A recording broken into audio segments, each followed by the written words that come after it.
big one? Did you catch that big one?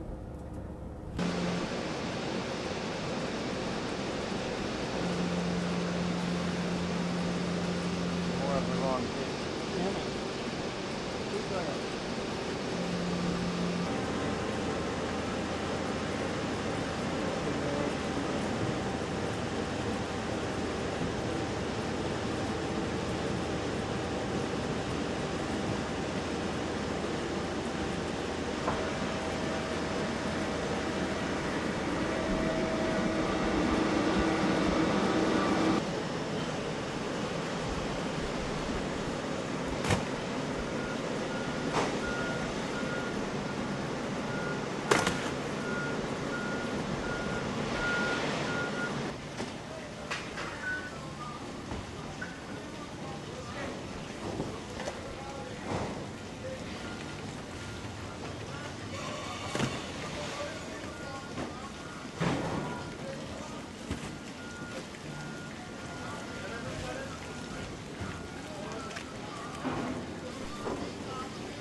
Special to Well, halibut, halibut has a mystique all of its own in Alaska. It's definitely the fishery, well, it has a long cultural history. It's always been important to the native people here for subsistence, and it's still really important to people, communities throughout Alaska for subsistence. And I think a big part of that, it does tend to live in coastal waters.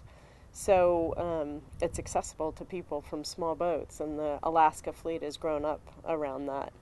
And people are diversified. They fish salmon, fish other deeper water species like blackcod. But halibut is definitely has. The halibut fleet is the fleet. There's a lot of pride in that, and it's just a fish that has a lot of cultural and commercial importance to the communities.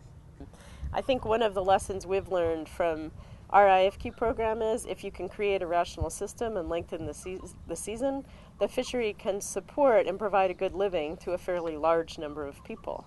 You stabilize the fishery, you take care of the resource, you improve your opportunity to market by having a longer season and better quality fish, and you don't have to narrow the fleet down to a few people to have, I think, what's optimal for the resource and for the communities in the fleet that depend on it.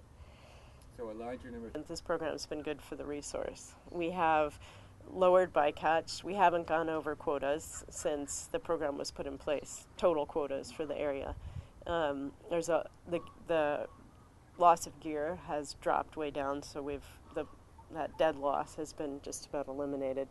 And the prices have come up as quality's come up and as fresh fish has been available over a longer period of time. So for the resource, the program's been great, and we did the right thing. Sitka has flourished under this program, as have some of the other communities like Sitka. Yeah, we're kind of committed to it. If there's no fish, our investments are gone, our livelihood's gone. So we want fish to be here. We don't mind being conservative, and yeah, and being a little conservative helps too, because if you overfish something, you go out there and you're just spinning your wheels. You're not catching any fish, and you're burning fuel and bait. But if you're a little bit more conservative, you go out there and you get a good load in a lot shorter time. And I'd rather do that than fish until there's nothing left. It just makes more sense. Yeah, it's kind of happened gradually, but probably in 10 years, our fish prices have tripled or so, I guess, from what they were. It's probably because of them. I think it's probably the marketing and quality that we've been able to do since IFQs. Well, during the Derby days, we probably averaged $1 a pound, and now this year we're getting about over $4, maybe $5 in some places for a halibut. So it's been kind of a slow, gradual increase every year since IFQs went in place. I think the markets have gotten, we've been able to get better markets, and the quality of the fish has helped.